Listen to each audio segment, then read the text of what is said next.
Hey guys, welcome back to the channel. In today's video I'm going to be showing you how I colour Amethyst. It's more of a watch and learn sort of video because I don't have a set way of doing it. I do it different on each Amethyst, but you'll be able to still see my overall technique.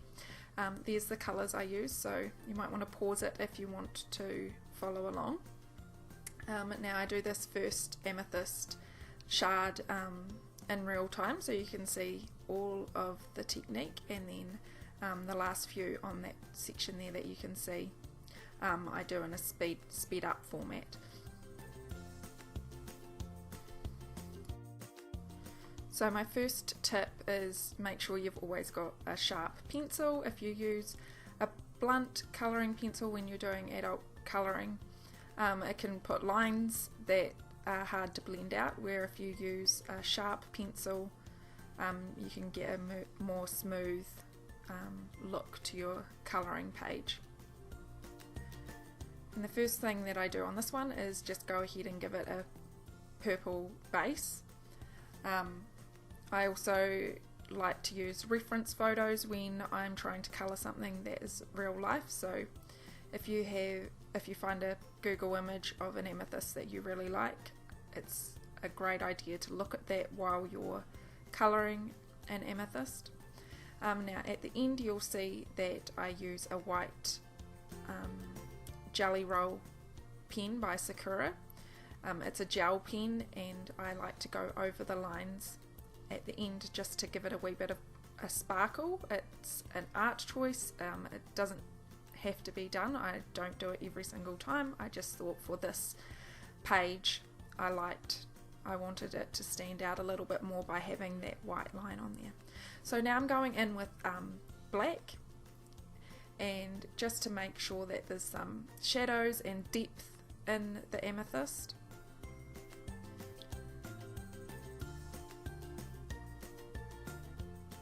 It also ties it in nicely with my background, which is also black.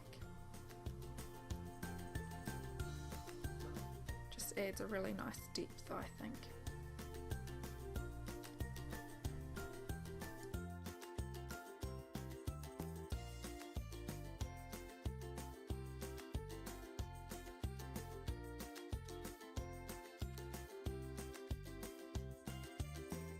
So you'll notice that I've used quite a few different colours. They're all almost in the purple range, although there's that pinky purple that I'm using now, and there's also a blue colour.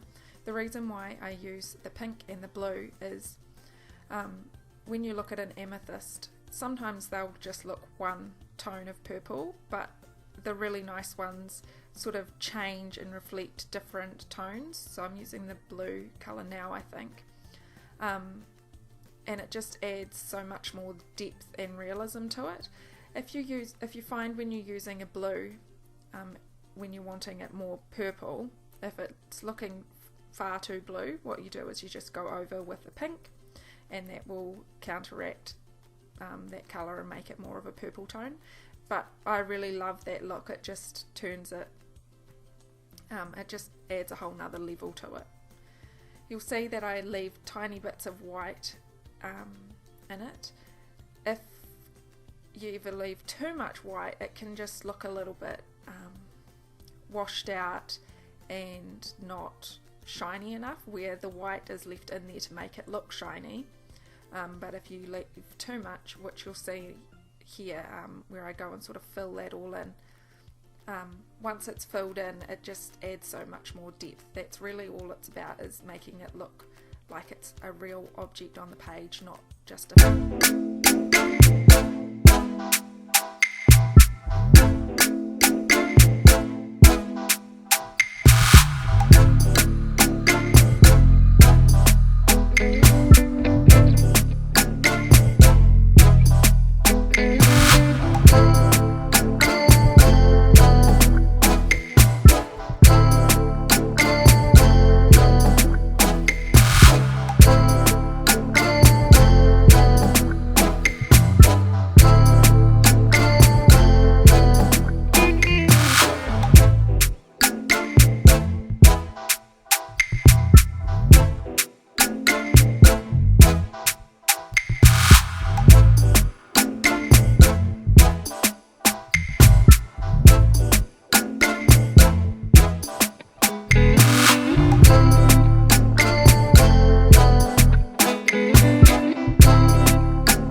Who else watched this and imagined the pencil scratching against the paper while watching it? It's just a funny thing that happens to my mind while watching this back, imagining the noise of the pencil. Okay, so there's the first one pretty much done. And so now I've just got a time lapse just so it's a little bit faster to go through, and mainly because my hand is in the way the whole time, or half the time.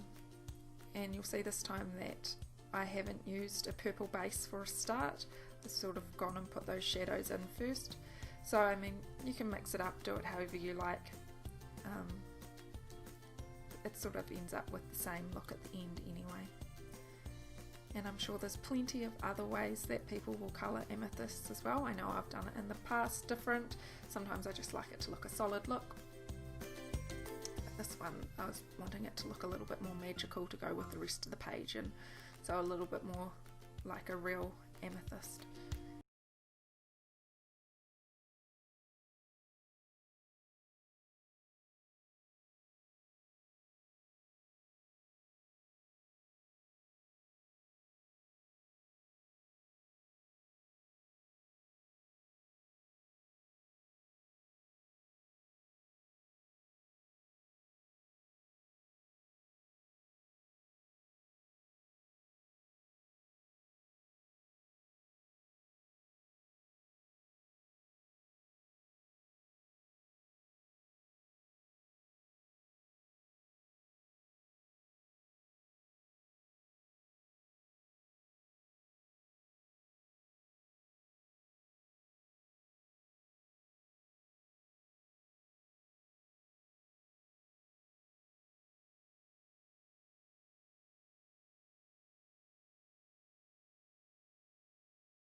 You can see here how I use the blue, and then in a moment I go over with the pink pencil and it turns out a really beautiful shade of purple with just lots of blending, and it just makes it look really 3D, I feel.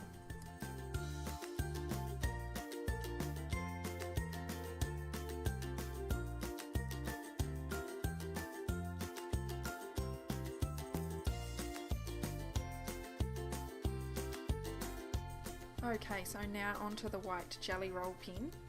You always want to do this step last. If you do it while you're colouring, I just make sure there that it's rolling out nice and smooth before I start, but if you do it during the process of colouring, you'll smudge coloured pencil over the white and it won't end up nice and white and crisp.